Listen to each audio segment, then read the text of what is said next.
es un tema cortito, así que lo vamos a abordar muy rápido. Antes de empezar, aunque somos poquitos los que están conectados, quisiera saber, por lo menos de los que están conectados, si tuvieran algún problema, ustedes en la plataforma, como los que me señalaron, ¿lo pudieron resolver? ¿Se los resolvieron? ¿O siguen presentando problemas? Es que yo lo reporté, me dijeron que ya se había corregido. Después otros compañeros me reportaron que también tenían problemas, lo volví a reportar. Me dijeron que igual ya estaba bien, pero no sé si se resolvió o alguno de ustedes sigue presentando problemas en cuestionarios y en plataforma. Maestra, en lo personal no, maestra. Ok, muy bien.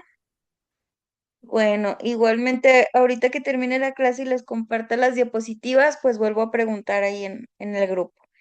O si se van uniendo, también ahí me pueden poner en chat. Y a los que vean la clase después igualmente. Me reportan si siguen presentando problemas. Me dijeron en administración que están batallando mucho con eso, que como que no se suben bien los cuestionarios ni las presentaciones. Así que si presentan algún problema, me dicen por favor.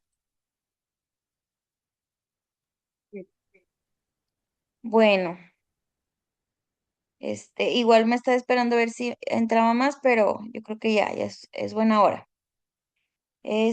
Bueno, como les decía, vamos a ver un tema cortito que no se parece mucho a los temas anteriores, es un poquito diferente. Va de la mano, de cierta forma sí, pero yo considero, en consideración personal, que es un tema que es una de las bases principales para el derecho civil. Entonces, pues hay que comprenderlo también. Ahorita, conforme vaya avanzando, van a ir entendiendo un poquito cómo se relaciona con su carrera.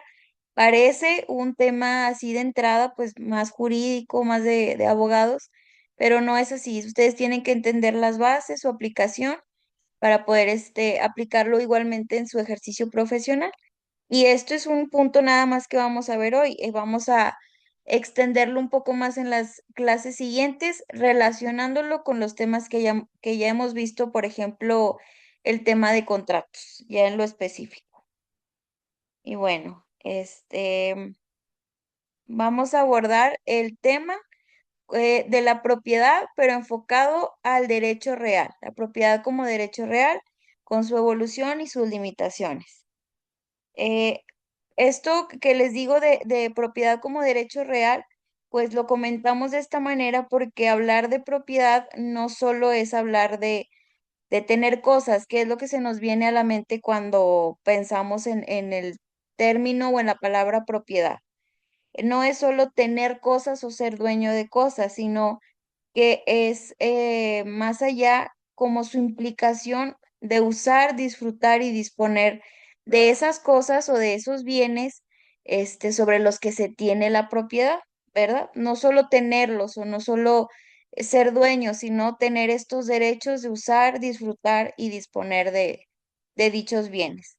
Que los bienes, pues pueden ser bienes muebles, bienes inmuebles, bienes materiales, bienes incorpóreos.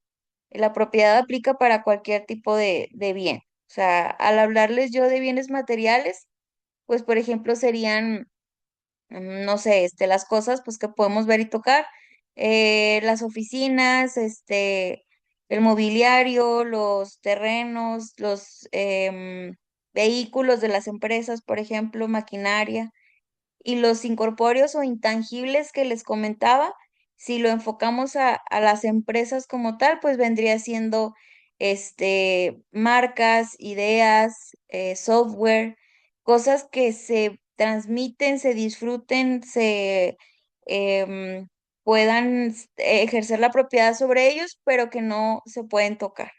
¿Verdad? Ahorita que anda muy de moda el tema de la propiedad intelectual, la inteligencia artificial inclusive entra en este tema porque pues yo creo que en algunos meses o años, no creo que pase mucho tiempo, pues se va a regular ya más profundamente y va a aplicar la propiedad sobre esto. así como la propiedad intelectual. Y bueno, ahorita que les vaya dando algunos ejemplos, me van a entender un poco más sobre cómo se aplica el ejercicio de su profesión y de su carrera a este tema, ¿verdad? Y bueno, este, bueno, también ustedes van a trabajar con muchos contratos, como les decía, vamos a verlo más adelante en otras clases, ya más puntualizado, en algunos otros temas que vamos a ver más adelante que no hemos visto y algunos temas que ya vimos, como lo son los contratos. Ustedes van a trabajar mucho con contratos, como les decía en la clase específica, ya sea elaborándolos, revisándolos, autorizándolos, firmándolos, inspeccionándolos. De cualquier forma, ustedes tienen que tener el conocimiento, como les decía en la clase, de la estructura y el contenido del contrato, así como de lo que se está trabajando, o sea, del acto jurídico específico. En este tema, pues hablamos sobre la propiedad y muchos de los contratos se hacen precisamente para hablar sobre propiedad, sobre su disfrute, sobre su uso, sobre su transmisión, sobre cómo disponer o modificar de esta propiedad o del bien que se tiene bajo propiedad, ¿verdad? Y por eso pues también es muy importante que lo sepan. Conceptualmente, el derecho real de que estamos hablando de la propiedad es una figura jurídica, así básicamente, que otorga la facultad o el poder jurídico a una persona sobre un bien, sobre una cosa, que como otra vez les comento, puede ser un bien mueble, inmueble, tangible, intangible, material, cualquier tipo de bien, ¿verdad? Pero que les comentaba, va más allá de solo tener el poder sobre el bien, sino que abarca también la permisión de usarlo, disfrutarlo y disponer de él. No voy a enfocarme tanto en los componentes o en la estructura o el desglose del concepto de derecho real o de propiedad, porque no necesitan ustedes entenderlo tan conceptualmente, ¿verdad? Porque si no, pues hay mucho más especificaciones que tendría que darles. Lo que ustedes tienen que entender es lo que abarca la propiedad. ¿Qué es esto que les estoy diciendo? El derecho de uso, el derecho de disfrute, el derecho de disponer de ese bien. Sí, que son algunos de los elementos del concepto de propiedad. Por ejemplo, en mi clase de Derecho Civil, en la licenciatura de Derecho, sí me aviento ahí una media hora de explicación de todos las características y los elementos del concepto, porque ellos pues sí tienen un poco más de aplicación en este sentido. Ustedes tienen que entender hasta qué sentido abarca la propiedad para poder igualmente garantizar en la administración del material, del recurso, del capital humano que ustedes tengan la propiedad, ¿verdad? Pero no abordarla tanto, como les diré, teóricamente, ¿verdad?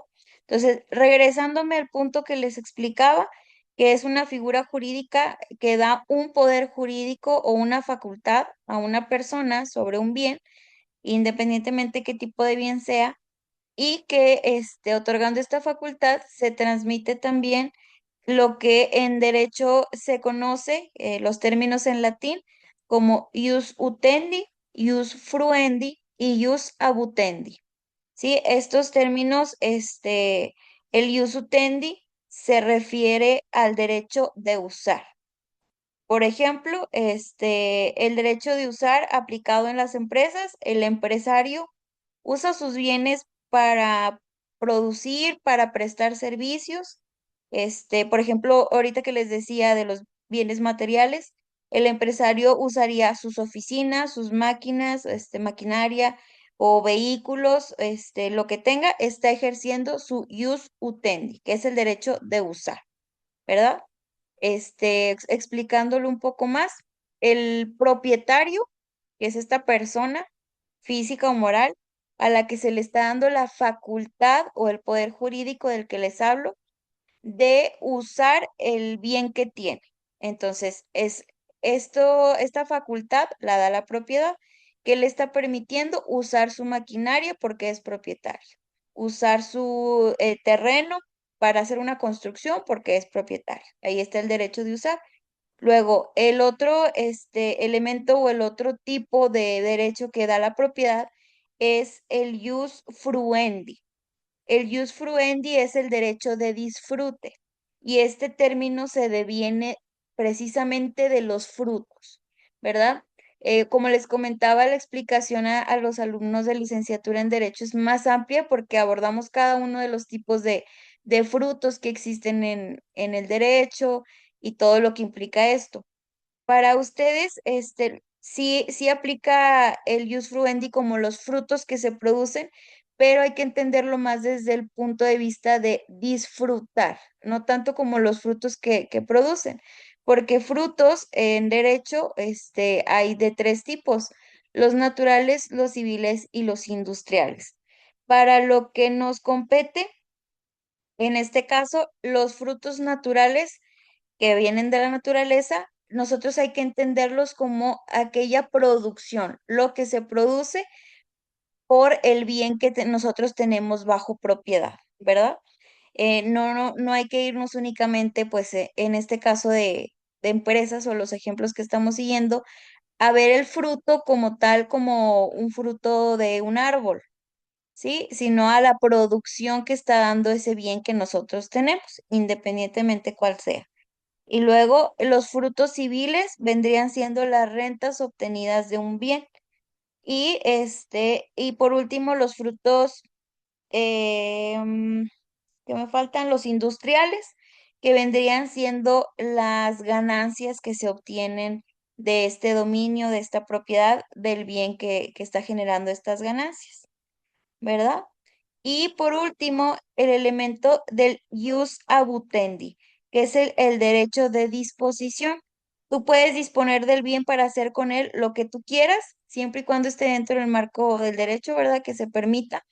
Y pues un ejemplo de disponer de este bien, pues que yo puedo vender una de las maquinarias que tengo, o que yo puedo usar un terreno que tengo así, solito, para hacer extracción de agua, para construir un edificio, etcétera, ¿no? Es el derecho de disponer.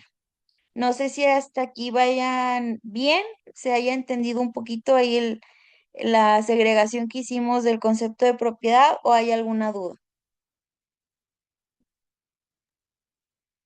Maestra, disculpe, se me pasó uno de los frutos, el que tengo, permítame. Sí, El fruto natural y el fruto industrial, son los dos que alcancé a escuchar. Ya el otro. ok. El segundo son los frutos civiles, que son las rentas que se obtienen de un bien,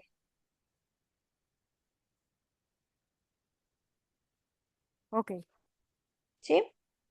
sí. Entonces, no sé si eso se entendió. Es importante porque lo vamos a seguir repitiendo en las siguientes clases, ya con un poco más de ejemplos, pero no Sí, sé si, porque si les sí se quedó claro. parecen, maestra, porque unos, pues, en sí de todos agarras algo de la producción, pero no Sí, sé, se me hacen muy parecidos.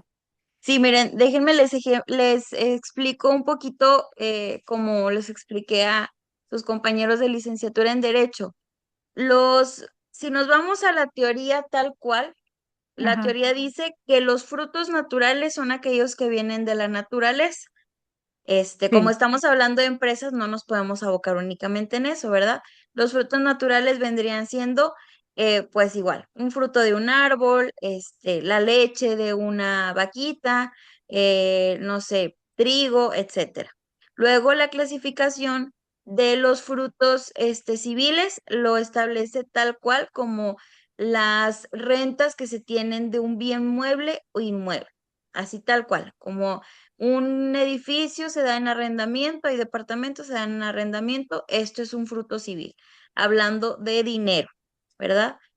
Y luego los frutos industriales los clasifica como aquellos que son naturales en un inicio, pero necesitan de la intervención del humano, bueno, teóricamente dicen del hombre, ¿verdad? Pero pues ya no aplica de esa manera, del humano para poder, constituirse, que vendría siendo un fruto natural básico, la uva, y requiere de la intervención del humano para poder constituirse. ¿Qué hace el vino? El vino es un fruto industrial. Otro ejemplo, la madera, ¿no? Pues un árbol que requiere de la intervención de un hombre y se produce, vamos a decir, una mesa. Ese tipo de cosas, son los frutos industriales. Entonces, de esta manera la teoría los explica. Obviamente, tenemos que abordarlos, de una manera específica en cada punto. Hablando con ustedes como, profesionistas, como estudiosos de administración de empresas, pues si yo doy estos ejemplos, me voy, a un punto muy específico porque ustedes puede que trabajen en la industria únicamente y nunca van a ver una manzana en cuanto a su, producción, hablando de producción, ¿no? Entonces, la teoría también, hablando específicamente de la propiedad y sus elementos en empresas, los clasifica de esa manera.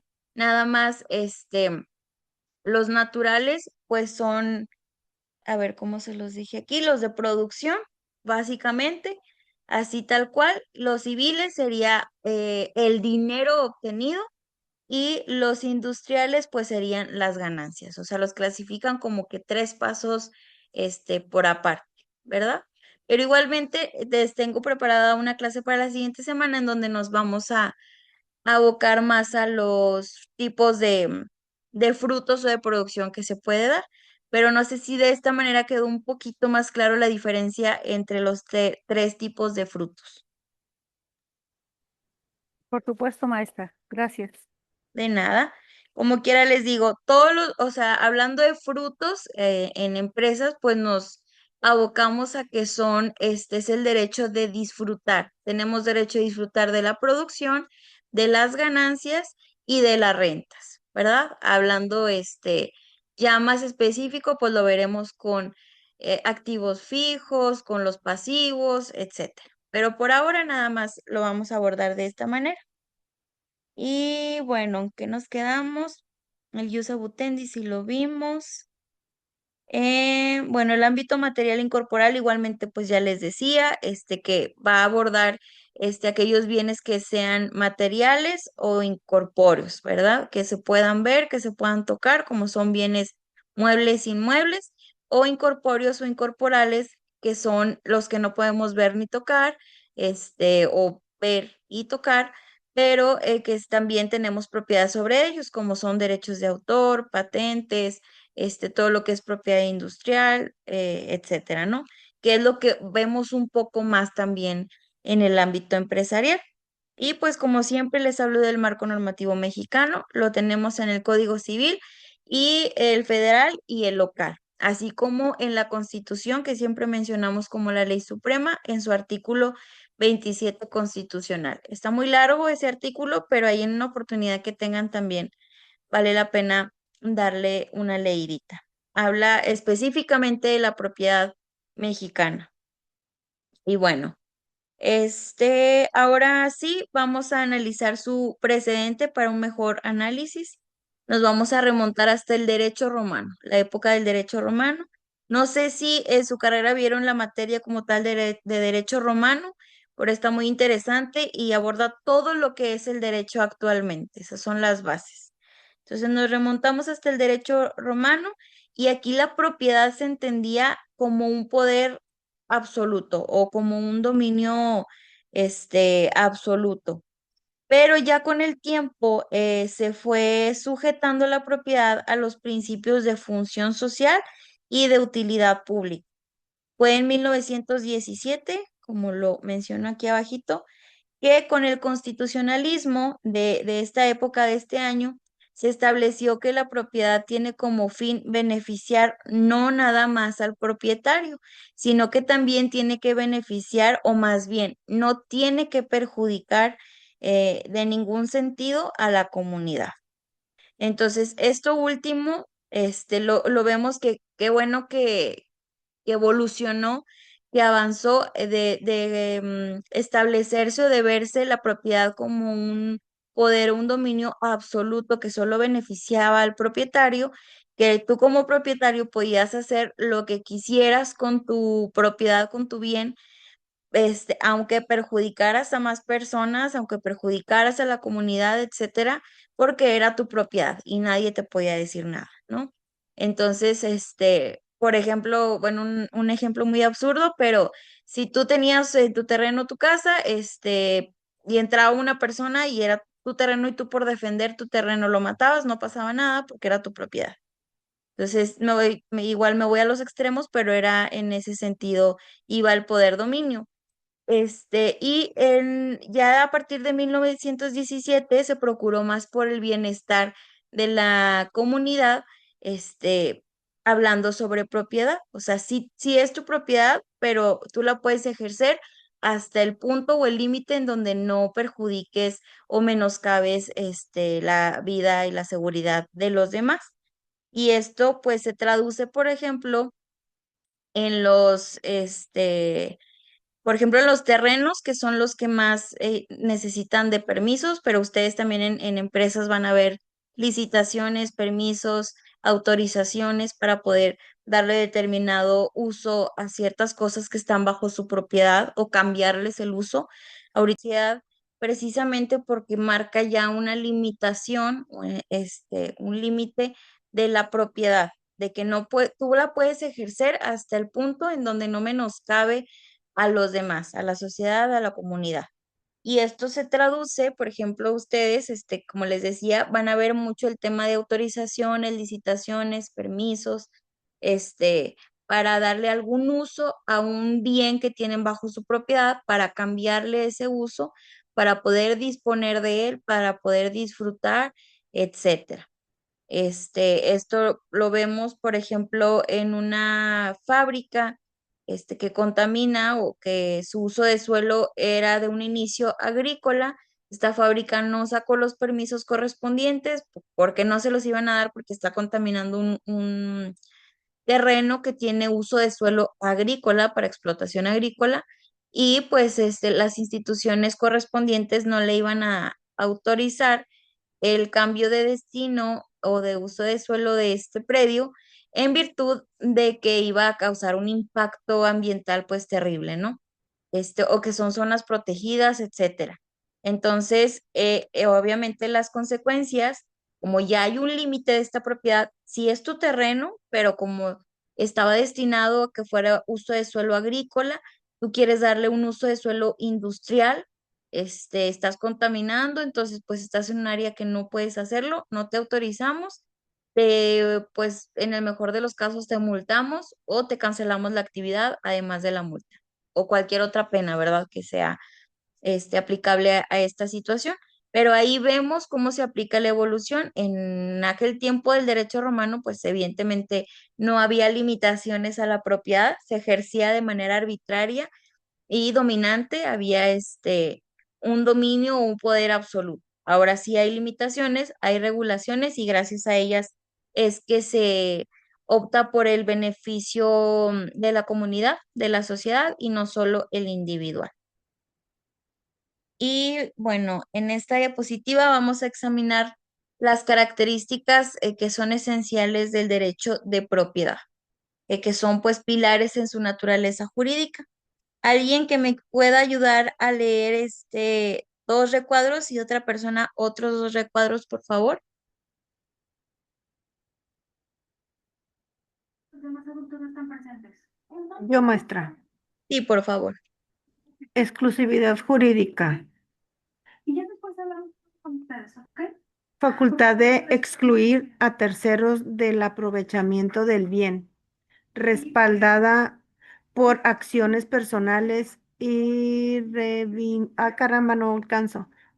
Y Reivindicatorias, reglas establecidas en la legislación neolonesa que protege al propietario contra ¿qué? intrusiones, Intrusiones. Elasticidad normativa, capacidad de expandirse cuando, cuando cesan los gravámenes o restricciones, recuperando su plenitud, característica reconocida por la doctrina mexicana contemporánea y aplicada en casos de extinción de usufructos. Ujú. ¿Alguien más que me pueda ayudar a leer los otros dos? Gracias, Edith.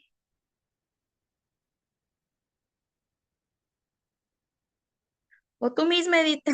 O ándale, Marta, si puedes. Gracias. A ver, ¿qué me alcanza a ver, maestra? Es que pone una letra bien chiquita y uno que ya está medio Sí, pálido. déjenme ver si la puedo acercar tantito. Ahí va. ¿Cómo es el color negro? Ah, bueno, ya se ve mejor, gracias. De nada. Ok, sigue la de perpetuidad, ¿verdad? Sí, por favor. Ok, aunque teóricamente indefinido, el derecho está sujeto a limitaciones temporales como la prescripción adquisitiva de 5 a 10 años o la caducidad por abandono según la jurisprudencia reciente de tribunales federales. En cuanto a transmisibilidad, posibilidad de transferir, modificar o limitar el derecho mediante actos jurídicos inter vivos o mortis causa sujeta a requisitos formales establecidos en la legislación civil estatal y federal. Ok, muy bien, gracias. Bueno, pues básicamente lo que habla el recuadro de exclusividad jurídica es que tú eres propietario, tú tienes ese poder jurídico o facultad sobre un bien y solo lo tienes tú.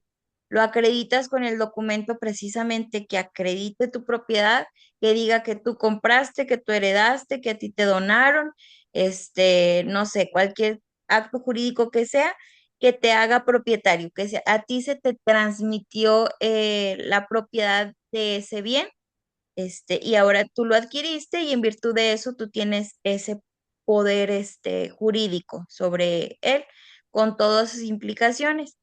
¿Qué pasa? Que se excluyen a terceros porque cualquier otra persona no tiene ese documento a menos de que lo hayas adquirido en copropiedad o los temas del matrimonio, pero cualquier otra persona fuera de esos supuestos no lo tiene, entonces nadie puede ejercer las implicaciones de la propiedad, como lo veíamos ya ahorita, el ius utendi, el ius fruendi y el ius abutendi, más que tú, por la exclusividad jurídica. Y bueno, pues obviamente hay legislaciones, normativas aplicables que protegen dicha exclusividad para evitar intrusiones, para evitar que nadie más, se quiera aprovechar de la propiedad del bien. La elasticidad normativa, pues como comentan aquí en el recuadro, se puede modificar cuando ya no hay gravámenes o restricciones. Esto es porque la propiedad, en el desarrollo de esta propiedad o en el tiempo que pueda durar la propiedad, pues puede establecer, con una propiedad puedes hipotecarla, puede ser sujeta de algún proceso judicial, la puedes aportar a una sociedad, a un fideicomiso, etcétera. Entonces, ¿cuál es esta elasticidad? Pues que se puede hacer que aunque es tuya, tú se la vas a dar a un banco como garantía para que te preste dinero, a una institución financiera, una institución crediticia, hipotecaria, etcétera, ¿no? Tú se la vas a dar a algún con alguna institución o alguna persona física para que te preste ese dinero. Sigue siendo tuya, pero pues hay restricciones a la misma que no puedes trasladarla porque está en garantía. Si tú no pagas, se van a cobrar con esa casa, con esa propiedad, ¿no? ¿Y qué pasa? Cuando tú lo pagas, se regresa tu propiedad al 100%. ¿Qué pasa cuando se acaba un proceso judicial en el cual estaba también establecida como garantía o como objeto del proceso el bien que tú tienes en propiedad? Pues ahora sí, se regresa a ser una propiedad completamente tuya sin restricciones. Esto quiere decir que hay elasticidad, ¿verdad? En la propiedad. Perpetuidad condicionada, pues hace más referencia a los temas de, aunque no hay una fecha definida para que seas propietario. Hay algunas limitaciones en cuanto a propiedad, hablando de prescripción adquisitiva, que es la posesión, la usucapión, los temas ad perpetuum, que también lo vamos a ver más adelante, y el tema de caducidad por abandono. Aquí hay algunas limitaciones. Y en la transmisibilidad es precisamente eso, que tú tienes la propiedad, entonces como tienes el ius abutendi, el derecho de disponer de tu propiedad, tú puedes transferirla, modificarla, por ejemplo, si tú tienes un terreno y lo quieres subdividir, lo estás modificando. Como es tu propiedad, tú puedes hacer cualquier cosa con este bien bajo el que tengas propiedad. Claramente, siempre y cuando haya entrado dentro del marco del derecho. Y bueno, ahora vemos las limitaciones legales y sociales que hay en México y específicamente pues en Nuevo León. Ya mencionamos algunas, pero a ver, denme un segundo.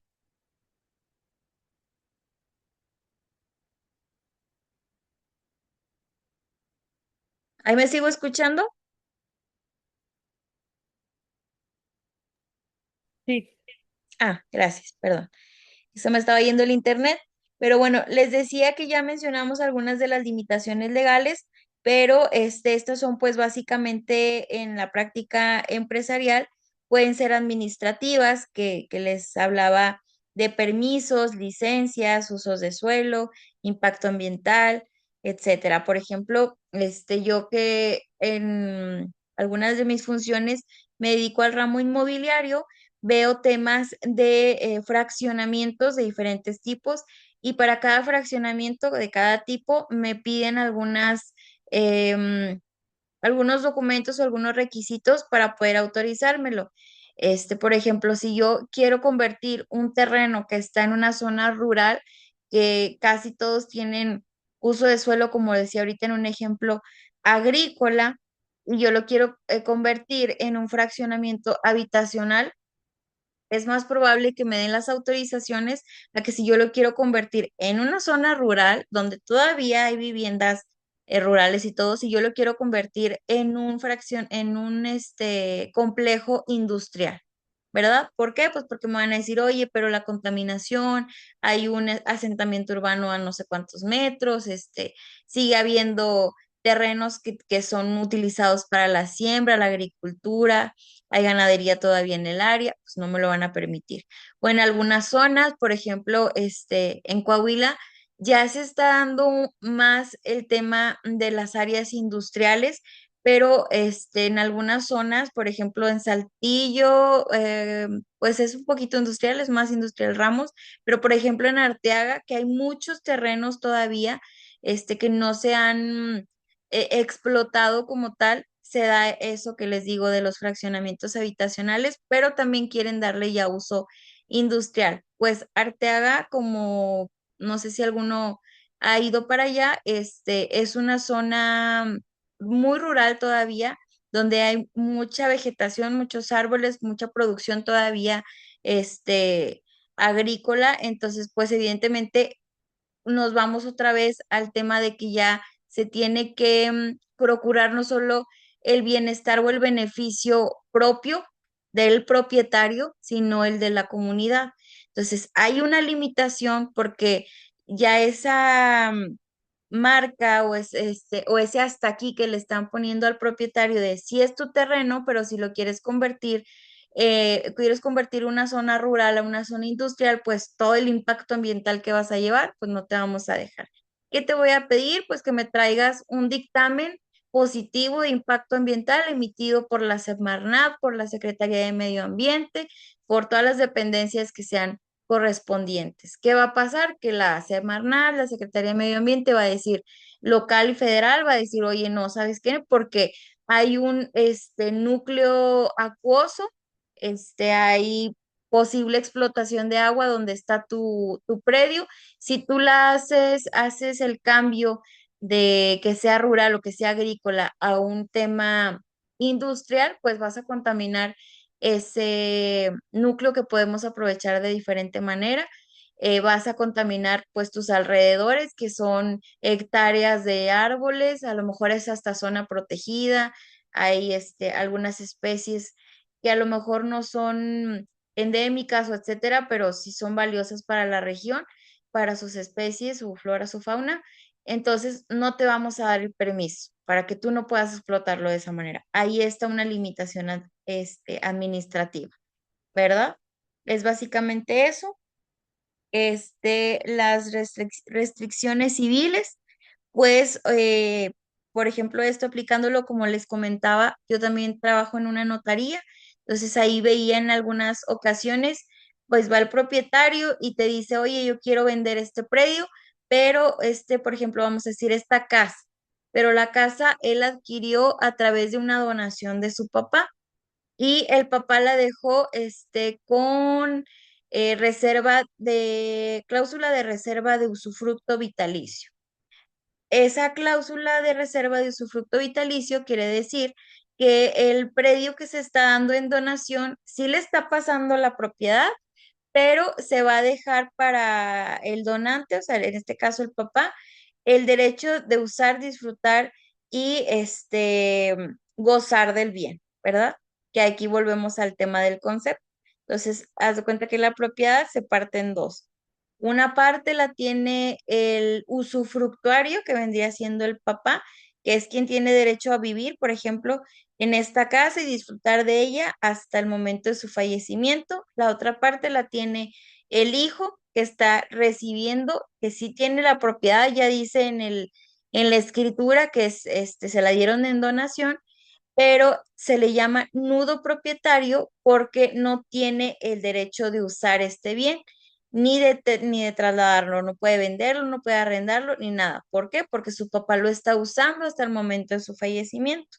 Una vez que se consolida esta cláusula, es decir, que fallece el donante, el papá, pues ya la propiedad pasa a ser de esta persona. Pero ¿qué restricción o más bien qué limitación hay aquí?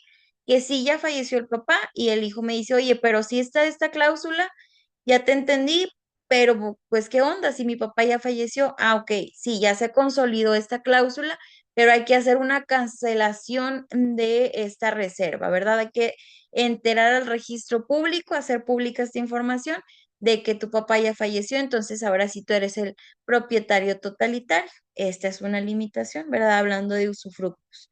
¿Qué otra cosa podrá hacer? El tema que les decía en otra clase de la copropiedad por gananciales matrimoniales. Si te casas por bienes mancomunados, tienes que comparecer con tu cónyuge, con tu esposo o esposa, para que se pueda dar el negocio jurídico que tú puedes hacer. No puedes vender tú solo porque eres copropietario y ahí hay otra limitación. Servidumbres, pues aquí podemos hablar de servidumbres de paso. Las servidumbres de paso son caminos que se hicieron con el tiempo, se constituyeron legalmente con el tiempo, bajo las tradiciones, que también es una fuente del derecho y se puede dar así. Tú tienes un terreno allá en el fondo, tu vecino tiene uno en el frente y tú para poder pasar a tu terreno, tienes que pasar por el terreno de tu vecino. Estos dos terrenos se adquirieron por los tatarabuelos de cada uno, del tuyo y de tu vecino, hace más de 100 años. Entonces, desde hace 100 años se ha utilizado este camino para pasar, que tú pases por el terreno de tu vecino para llegar al tuyo. Ya se constituyó como una servidumbre de paso que tu vecino tiene la obligación de darte a ti, porque es el predio dominante, el único lugar por donde tú puedes pasar. Entonces, legalmente se establece de esa manera porque ya por 100 años se acostumbró, aunque tu vecino no quiera ahora. Este es el contexto y en lo aplicable a lo que les estoy diciendo de las limitaciones es que si tu vecino quiere vender su casa, tiene que venderla estableciendo que existe esa servidumbre de paso, que es una limitación porque a lo mejor si él está vendiendo 1,000 metros a 100 pesos el metro, va a ganar 100,000 pesos, pero esa servidumbre de paso mide, pues no sé, 10 metros, pues le va a quitar el valor de esos 100 pesos por esos 10 metros. Entonces reduce el valor de adquisición del predio. Este tipo de limitaciones son las restricciones o limitaciones civiles. Y la función social constitucional, el artículo 27 de la Constitución, que les digo, está muy amplio, habla precisamente de la subordinación que tiene la propiedad privada ante el interés público, es decir, es más el interés público que tu propiedad privada. Volvemos al ejemplo del derecho romano. En el derecho romano era tu propiedad el dominio pleno, el dominio máximo, nadie te podía decir nada. Ahora no, primero va el interés y los bienes de la sociedad y de la comunidad por encima de lo que tú tengas como propiedad. Volviendo al ejemplo que les decía del cambio de uso de suelo agrícola, pues aunque sea tu propiedad, pues no me importa, tú tienes que respetar y no te le voy a dar el cambio de uso de suelo agrícola industrial porque puedes afectar a toda la comunidad.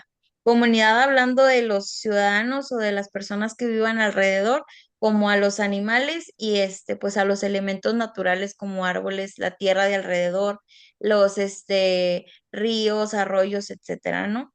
Entonces, a eso se refiere con subordinación.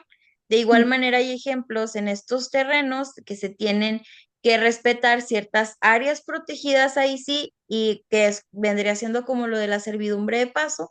Tú tienes un predio que mide 10 hectáreas y las áreas legalmente protegidas pues miden 5 hectáreas. Pues aunque puedes alegar que está menoscabando tu propiedad porque estás perdiendo 5 hectáreas, como va por debajo tu propiedad privada por el interés público, pues esas áreas se han protegido por una razón, por el interés público. Entonces, pues no me importa que te esté menoscabando esas 5 hectáreas, que te esté quitando terreno de tu propiedad, porque va primero el interés público de proteger esas áreas, ¿verdad? Es, Maestra, sí, dime. disculpe, ya cambió de diapositiva. No, sigue siendo la misma. Ah, Estaba ok. hablando sobre el punto 2 de función social constitucional. Disculpe, sí, gracias. Gracias. Y bueno, las limitaciones convencionales, pues aquí ya se establecen más como las cláusulas que se establecen de manera restrictiva en reglamentos, en contratos, no tanto como en normativa, sino de forma más interna, ¿no? Que por ejemplo, si tú compras una casa en un fraccionamiento privado en San Pedro, vamos a decir, como lo dice la diapositiva, tú la compras y al momento de tú llevar a cabo tu escritura pública, te dice que estás adquiriendo un predio, pero también te arroja un reglamentote bien largo donde dice dónde tú puedes, en el caso de que no sea construido, dónde tú puedes construir, qué tipo de fachada puedes poner, que tú no puedes poner dos, tres, cuatro pisos, que nada más puede ser de un piso, que nada más puede ser de dos, que no puedes poner tal tipo de material, tales tipos de colores, porque pues no va con la ambientación y la escenografía que es acorde a la constitución del fraccionamiento, que tú no puedes tener animales o de cierto tipo, que tienes que pedir autorización, que tú no puedes tener una alberca o que no puedes tener a tantos metros de la banqueta, elementos de decoración, etcétera. Son muchísimas cosas que establecen en estos reglamentos y la verdad está bien porque pues son fraccionamientos residenciales donde quieren mantener la imagen, etcétera. Cualquiera que sea la razón, pues ellos lo abordan como el interés público, ¿no? Porque pues todos están comprando en ese fraccionamiento porque se ven bien bonitas las fachadas o inclusive pueden establecerlo de que pues no puedes tener vehículos que sean ruidosos después de tal hora, que no puedes poner música después de tal hora, etcétera. Puede ser, da Maestra, libertad. Sí. incluso en esas colonias, te hacen firmar una carta donde la casa cuando te la entregan tiene un área de jardín y Ujú. te hacen firmar una carta que nunca vas a quitar ese jardín porque ahí van los desagües de los climas. Ah, sí, sí, sí, Ujú. exactamente. Sí, abordan, la verdad es que a mí me ha tocado hacer algunos, y tienen bastante imaginación. hay cosas que sí se me hacen muy exageradas y yo sé que van más por el tema estético y otras que son funcionales como las que comenté, Edith, que obviamente no quieren dar una mala imagen, pero pues obviamente tienen que darle funcionalidad a todo el proyecto. Entonces hacen este tipo de construcciones o de acomodos para que no se vean ciertas cosas. Algunas son benéficas hasta el medio ambiente, a los vecinos y otras son por temas estéticos, pero son, al fin de cuentas, limitaciones a tu propiedad, porque tú como comprador vas a decir, ah, chis, pues si yo te estoy comprando, te estoy pagando el precio que me estás diciendo, es mi propiedad, tú no tienes por qué decirme de qué color voy a pintar mi casa, si yo la quiero pintar roja con verde, ¿por qué no? Ah, bueno, pues porque es el interés común, el interés de tus vecinos va por encima del tuyo porque son varios. ¿Por qué? Porque ya quedamos de acuerdo que todas las fachadas van a ser grises. Porque lo que les digo, porque así es la ambientación del fraccionamiento, pues te tienes que aguantar, aunque sea tu propiedad. Obviamente lo hacen de manera legal para que tú no te puedas ahí de que poner rebelde y al final de cuentas pintar. O por ejemplo, lo que me comentaban cuando yo hacía estas redacciones de reglamentos, me decían, es que pues en algún momento pasó, ahorita ya no tanto porque se dan estos reglamentos, pero pues hacíamos fraccionamientos pues de un nivel medio alto o más o menos, y había personas de que tenían un caballo. Pues claro que no, porque hay contaminación, hay olores, pues no lo puedes tener como que en la parte de enfrente de tu casa porque pasan niños, etcétera, ¿no? Entonces dice, pues había personas que tenían pues, animales que no estaban permitidos, o inclusive perros, y pues la otra vecina tenía un bebé chiquito, el perro hacía mucho ruido o era alérgico, etcétera, ¿no? Tienen sus razones, pero todas estas devienen de la subordinación de la propiedad privada ante el interés común. Esto sí es bien interesante que lo entendamos y que igualmente lo vamos a abordar a profundidad en clases siguientes, en diferentes temas. Pero ¿por qué? Porque ustedes, como les decía, van a trabajar mucho con contratos, van a trabajar analizándolos, revisándolos o elaborándolos, entonces tienen que checar esto, que lo que se establezca en ese contrato, ya sea que es benéfico para ustedes como empresa o que es benéfico nada más para la otra empresa con la que están concretando, para la persona física o para el cliente o para el trabajador, etcétera, no menoscabe lo que establece el artículo 27, que es que da la subordinación de la propiedad privada al interés público, ¿verdad? Entonces, esto es bien importante que se entienda, que se puntualice de esa manera que les estoy explicando y pues que ustedes en su ejercicio profesional no vayan a caer en ese error de que, oye, pues es que él puede hacer lo que quiera porque es su propiedad. Pues no, acuérdate que existe el artículo 27, que primero va el interés común o el interés público sobre tu propiedad privada. Y a ver, bueno, esto es función social de la propiedad y su impacto local. Esto es lo que les decía en la diapositiva de los antecedentes y que les comentaba ahorita en repetidas ocasiones. La propiedad no es solo un derecho individual, sino que es una obligación hacia la comunidad o hacia la sociedad. Debe de contribuir al interés social, debe de retribuir al interés social y como ya lo expliqué, va primero el interés de todos los demás o por arribita, ¿verdad? Obviamente siempre y cuando sea coherente bajo su análisis a lo que tú quieras en tu propiedad privada. Y bueno, aquí les puse algunos ejemplos y aplicaciones, también una jurisprudencia para que la revisen, pero habla sobre lo que ya platicamos, ¿no? ¿Qué más les podré decir de aquí? Bueno, pues nada más para puntualizar otra vez, las propiedades o los desarrollos o los proyectos tienen que respetar el bien común, la sociedad. Por ejemplo, si un parque industrial, me voy mucho al tema industrial porque es lo más sencillo de ejemplificar, impulsa empleos, cumple con las normativas ambientales, está en una zona donde sí está permitido después de su análisis, Se emitió un dictamen de impacto ambiental en donde dice que no hay problema, que alrededor no hay ninguna especie endémica, ni área protegida, ni núcleos de agua que sean aprovechables, todo está bien. Entonces sí está cumpliendo con su función social. Pero si hay otra empresa que contamina, no cumplió con las reglas, no cumple con, porque por ejemplo a veces en estas dependencias te dicen, bueno, vas a construir, no afectas áreas protegidas ni nada, pero te voy a pedir que como vas a afectar un área, por ejemplo, de 2 hectáreas, que era de impacto, agrícola o de uso agrícola, pues ahora te voy a pedir que como vas a afectar esa área que estaba pues beneficiando de cierta manera, tenía arbolitos, plantitas, etcétera, al medio ambiente, yo te voy a pedir que plantes esas 2 hectáreas en otro lado donde tú quieras de tales árboles. Entonces ahí se está retribuyendo al interés social, a la función social y se está cumpliendo con este tema, ¿verdad?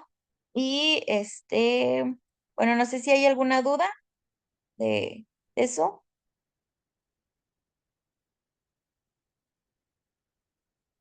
Bueno, y ay, déjenme ver.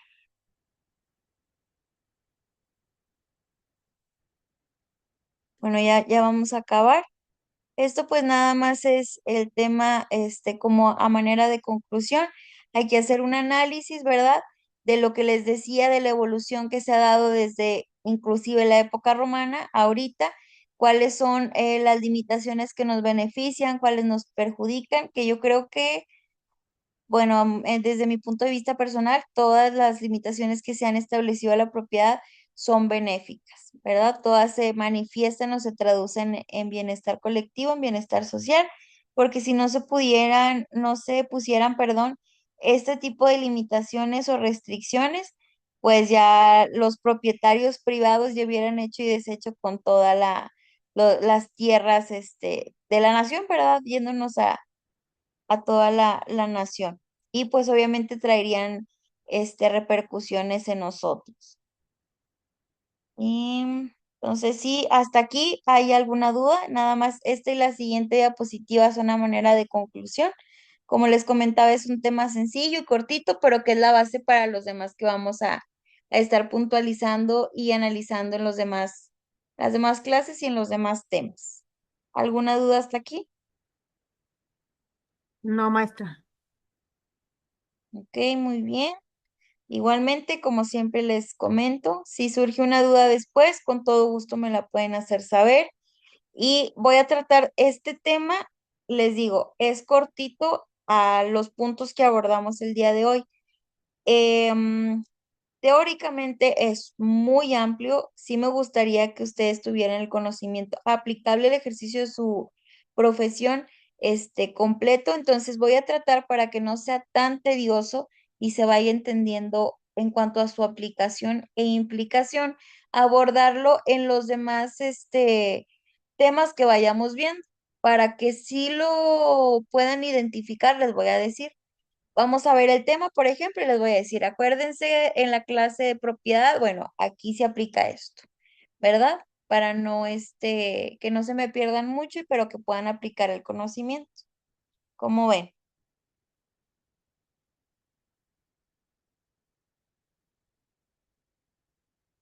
Bueno, Sí, maestra. entonces, si ya no hay dudas, aquí ahora sí damos por terminada la clase y igual otra vez, si hay dudas,